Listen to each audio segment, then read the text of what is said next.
Yun, welcome back guys sa ating channel, and this is Rod again from Rodworks TV.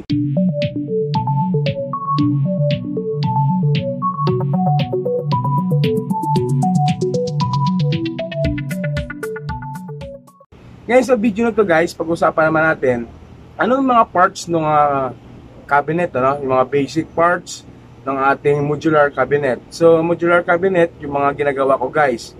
So una, yung cabinet sa structure niya, meron siyang dalawang side panel, no?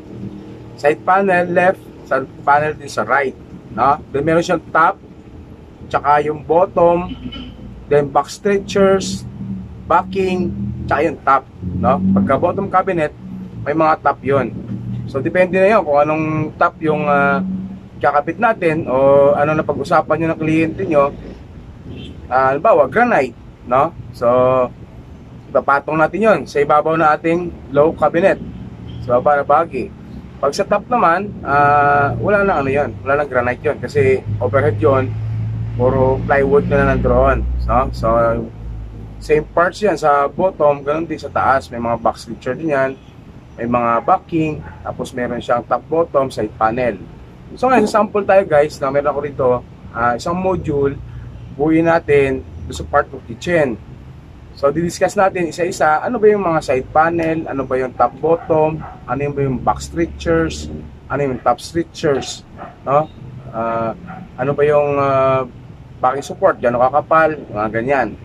So ngayon meron ako dito, no? Yan, dalawang side panel, tapos meron siyang bottom, then meron mga back stretchers, no? Yung back stretchers, yung mga ano yan, back stretch, ito laki yan. Kadalasan yan, standard size nito is 100, tapos depende na sa haba ng cabinet na gagawin natin. So 5 piraso yan. Yan, bakit 5? Kasi may kasama pa tayong pinaka-fascia niya sa harap ng cabinet. So ang parts niya sa pinakaibabaw, itong fascia, tapos itong dalawang top na stretchers, no? Doon sa likod naman ng cabinet, dalawa sa ilalim at sa taas niya, sa back niya. So start na natin, assemblin guys.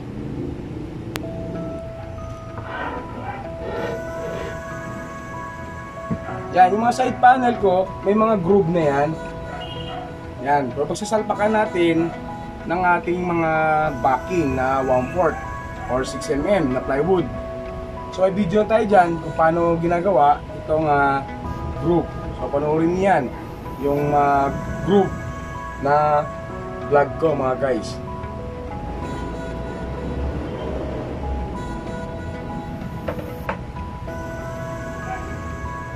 Then, ito naman yung pinaka bottom part, no?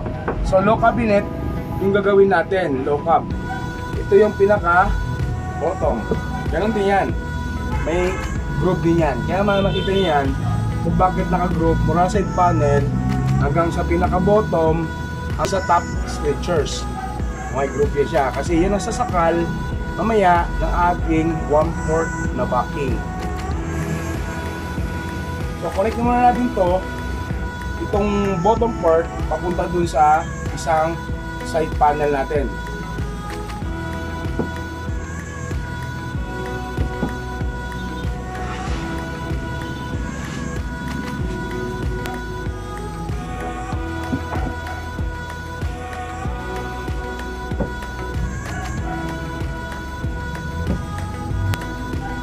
So ito yung pinaka bottom mo kay side panel. Dito tayo magko-connect sa side papunta doon sa bottom natin. So ibarinahin na natin to at i-screw. So i-screw yung ginagawa ko sa aking mga modular cabinet. So yan, so hindi na ako naglalagay guys ng mga pandikit, ano, kasi screw na. Yung mga ginagamit ko is black screw na siya. Ganyan, mga black screws. So madali ikabit para sa akin kasi ginagawa ko dyan, binoboring ko sa muna guys ng 1/8 naman na talim na pang kahoy. So 1/8 natin to.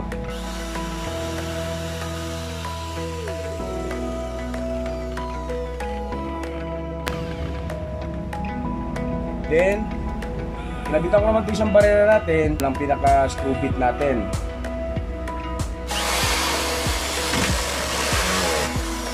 Yan, so, ginip ko lang siya ng mga number 12 yung torque para hindi masyado muna, hindi tumudo yung screw natin para hindi masira yung pinaka-side panel natin. Yan na siya.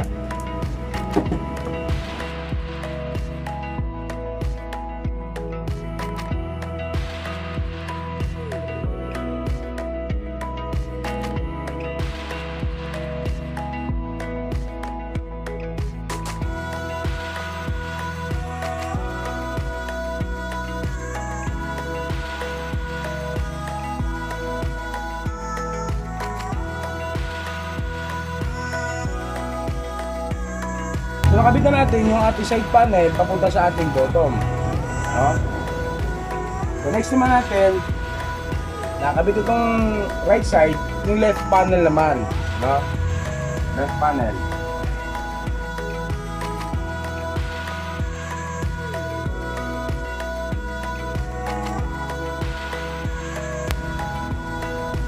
So kanina napansin yung kabilang panel, may countersunk na. Ito wala pang countersunk. So, saan ba ginagamit yung countersunk? O bakit kailangan natin ng countersunk? Kailangan nakasunk yan mga guys para yung black screw, yung ulo niya naka-plus lang doon, hindi nakausli. Meron ako dito 3/8 na countersunk. Dito sa barena. Kung nasan yung butas mo ng 1/8, tututok mo lang yan.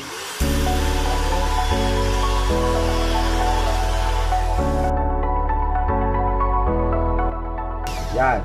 Para may bahay na siya, di ba? Ang ulo na.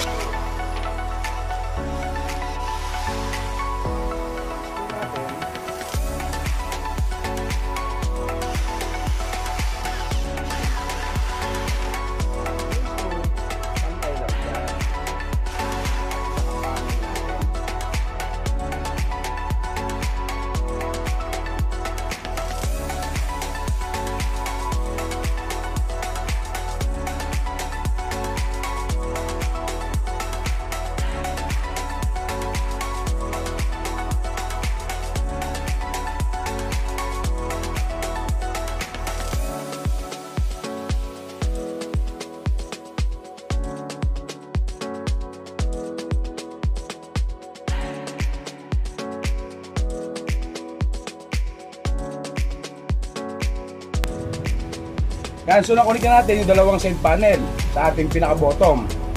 Next naman natin ikabit yung back strictures.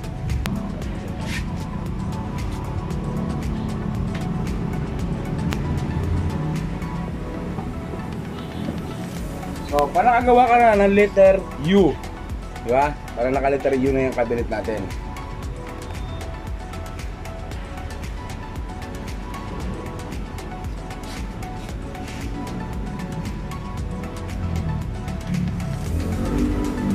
Kapit natin yung back na stitchers natin.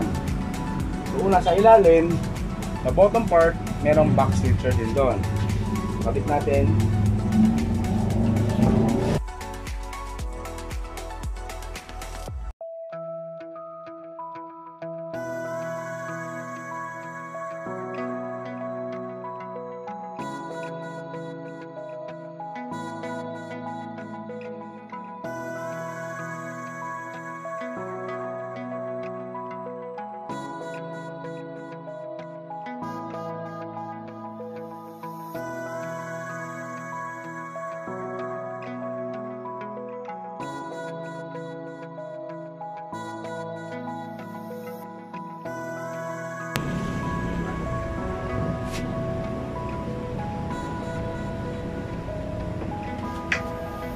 Yan, so isang back stretcher pa lang, pansin nyo, matibay na yung dating ng cabinet.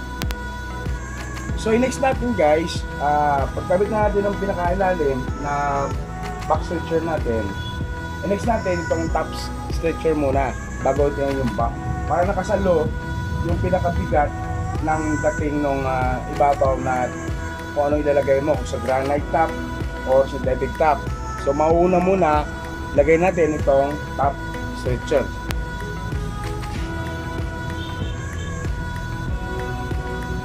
Yung top twist stretcher ko, may gatla na rin yan. Yan, may groove na rin yan para sa backing. Yan guys, sa backing, masasakal natin yung buong backing natin na ilalagay.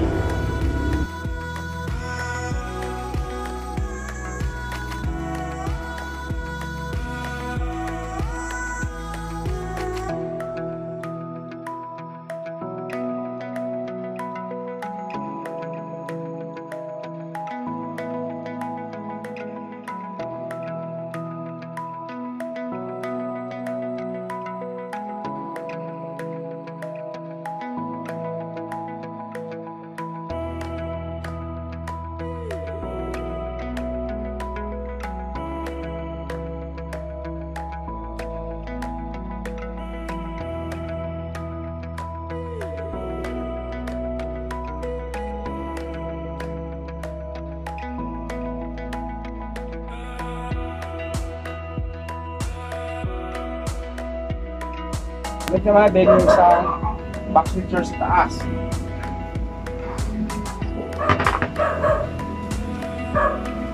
Yan. Kaya inuna ko yung top stretchers para matibay yung dating ng ating back stretchers at top stretchers. Pagka pinagsalib kasi natin yan, dadalhin ng pinaka back stretchers, itong top stretchers na bigat na galing sa taas.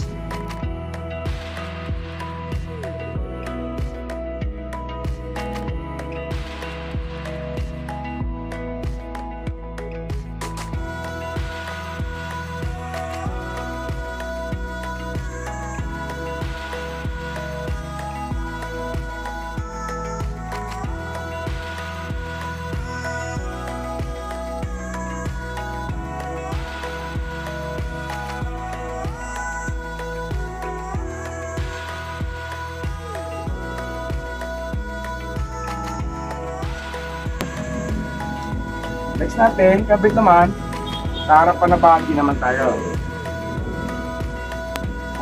Sa harapan naman nakakabit, no, itong top stretcher. Tapos, fascia sa harapan yan.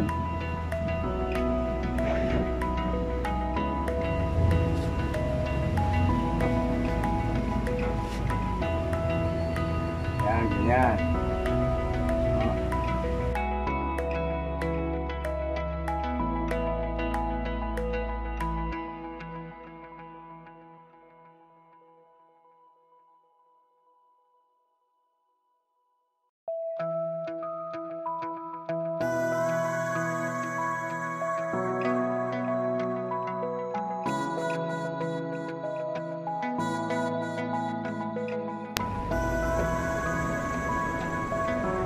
Next, gamitin natin yung maliit na bahagi natin na fascia.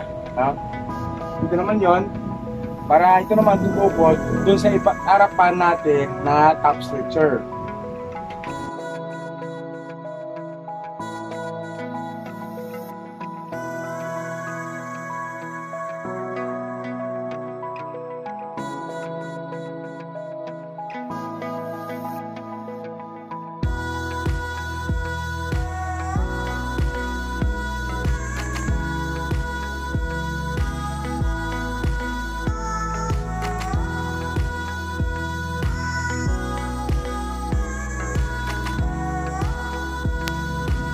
Tapos natin gamit guys yung pinaka-fascia, next naman natin yung ating backing na 1/4, no?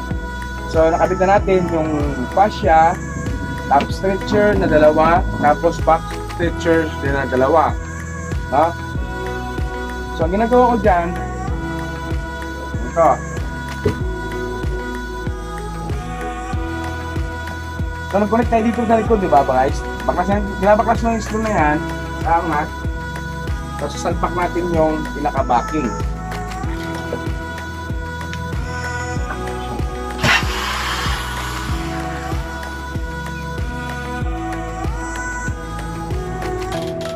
Yan. Yan. Tapos, ihiga natin ito.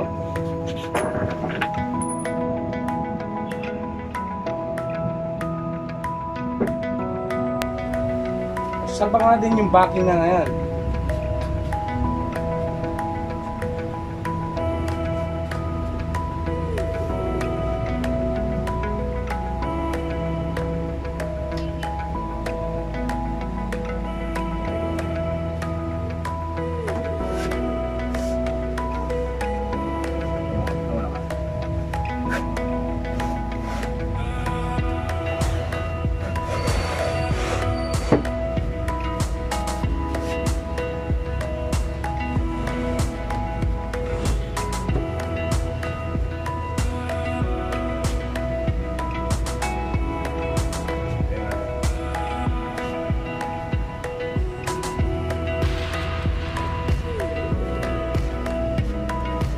Yun, sasalpak natin yung backing.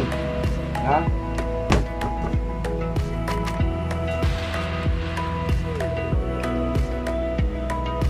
Sasalpak natin yung backing, ibabalik naman natin ito kanina inangat natin. Yan, kasi may groove din yan guys, di ba? So yun ang sasakal yung sa backing natin.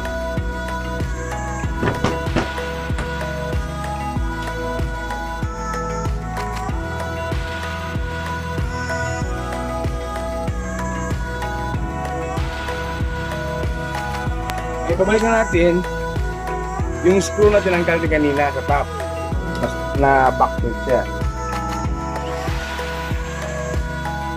Yun. So, next natin kabit yung pinaka-flip niya sa ilalim, yung pinaka-paa ng ating cabinet. Natin.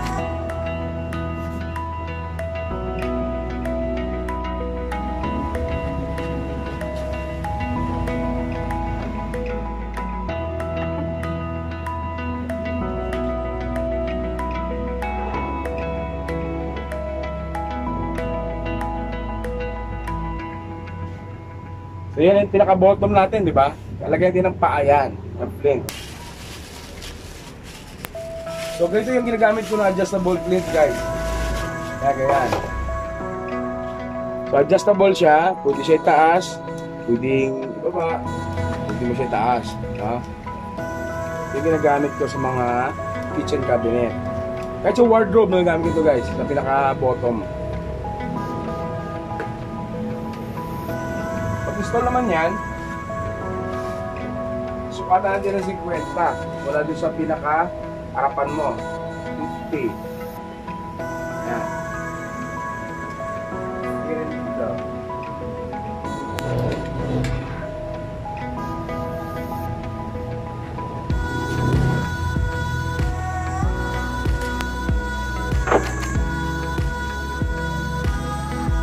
Yan. So may ginawa ko mga tila na jig, ano?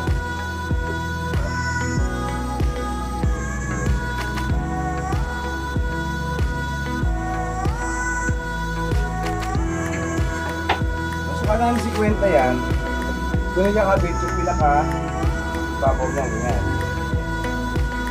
Yan. So kailangan, itong bilog na to, no, itong buong diameter na to, dapat nakasakop siya dun sa pinaka-panel ko sa side. Para yung bigat ng cabinet, yung side panel, papatong dito. Ganyan.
tama siyang parang ring, no? Sa harapan yan.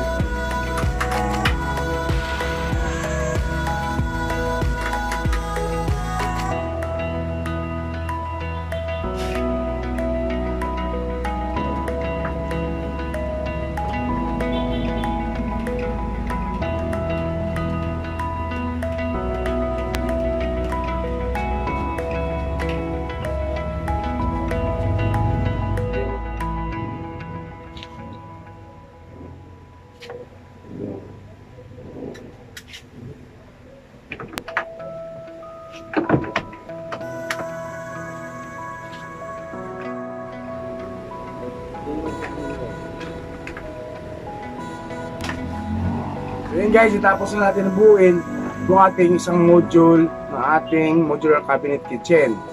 So tingnan natin isa-isa, i-check natin kung ano yung mga kinabit kanina at kung maayos pa natin na ikabit. Likod naman, pag tingnan natin, ganyan yan siya. Yan, so yung top stretcher natin, tsaka yung pinaka-back stretcher, pinagsama natin yan para matibay siya at nakakonect siya sa gilid. Yung back sa likod, naka-bare lang. Tignan naman natin siya sa pinakaloob. So yan. Baka nag-group tayo, di ba? Groupan natin yon. Then, sinalpak natin yung backing. So kaya may group para yung backing na 1/4, i-shoot na natin yan. Tapos nakasakal siya ng back stretcher natin na may group din. So yan na yan. Sa ilalim, may adjustable flip tayo na in case na gusto mo itaas yung cabinet, ipihitin mo lang to. Yan. Angat, bababa yan. Yan, diba? Pataas, bababa.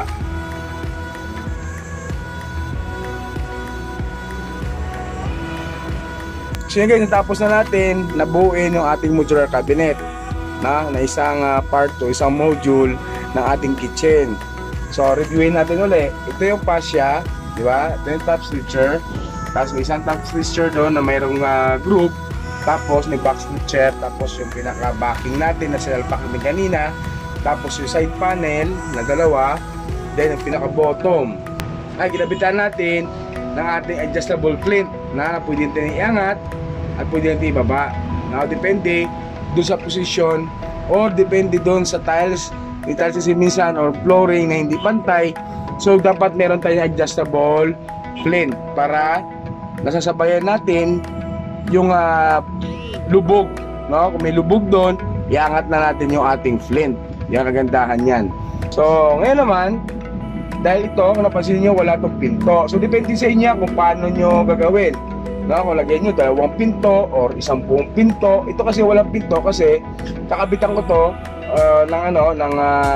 itong part na to ng sa kitchen is kakabitan to ng pinaka-oven. So wala siyang door. Open siya kasi may oven yan dito, bubukas-bukas niyan. So ayan, anong kagandahan ng modular cabinet? Dahil nabuo na natin siya, no? Paano storage nito? No? Kung halimbawa, gusto mo siyang i-detract. Pwede i-detract yung ating modular cabinet. No? So, tignan natin. Nabuo natin, baklasin natin ngayon itong isang buong module na to, guys.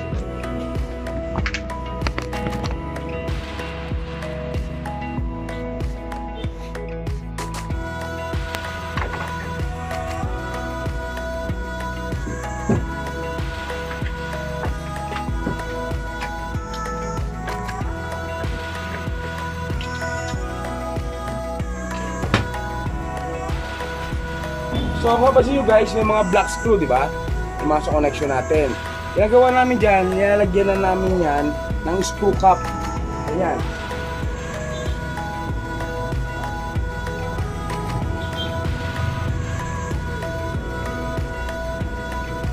Ayan siya.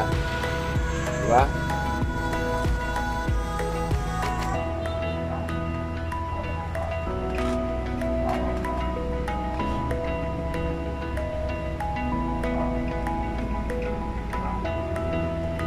Yan. Diba? Wala nang screw. Hindi na makita kasi may screw cap tayong sinusupply na ganyan.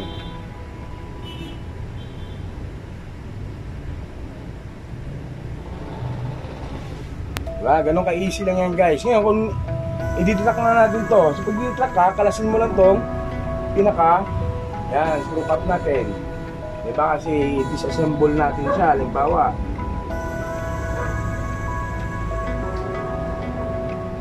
Yan. So kung mag-deliver tayo ng knockdown, ina-knockdown na natin to, yung mga screw, kalasin na natin yan. Tapos para hindi ganun ka hindi ganun kahirap mag-deliver yung buo-buo. O pwede rin buo-buo kung konti lang. Pero kung marami, so need natin yan i-track. So i-track natin to.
So yun guys, kita nyo kung gaano kabilis sa assemble at gaano sa kabilis din i-track. Now, yung kagandahan ng modular cabinet, no? Pwede natin siya ibiyahe or i-transfer from isang lugar papunta sa ibang lugar. Tapos pwede mo siyang i-assemble uli doon sa lugar na pagkakabitan mo uli, no? Kasi naka-screw type lang siya, naka-screw na lahat yung mga panel niya, papunta sa box fixtures niya, papunta doon sa pinaka panel at bottom niya. No, ganun sa kadali ang modular cabinet. Kaya natin siyang i-detract ng isang saglit lang, di ba? Reverse mo na lahat ng screw, tapos tanggalin mo ng panel, tapos yung mga panel, pwede po siya may, pati top bottom, pwede mo na siyang balutin. Yun, di ba? Yan lahat yan, naka-prefit na yan, pabalutin na natin yan mga guys. So ganun lang kabilis mag-assemble tsaka mag-disassemble na isang module ng modular cabinet. So yung sa top, bahala na kayo mag-usap ng kliyente kung ano nilalagay yung top. Then sa lahat mga guys sa pag-subscribe ng ating channels, at sa ngayon kahit paano yung munting channel natin nakapag 7,000 subscribers na. So tuwang-tuwa na lang guys, thank you, at patuloy ko mag-share sa inyo ng mga kalaman at mga bagay pa na nalalaman ko para lahat tayo guys uunlad. Ingat kayo dyan mga guys. So kung like mo mga video mga guys, ito mga content, mag-subscribe ka, then pindutin mo yung bell notification para updated kayo sa mga video na upload natin. So samahan nyo mga guys. Tuloy tayo.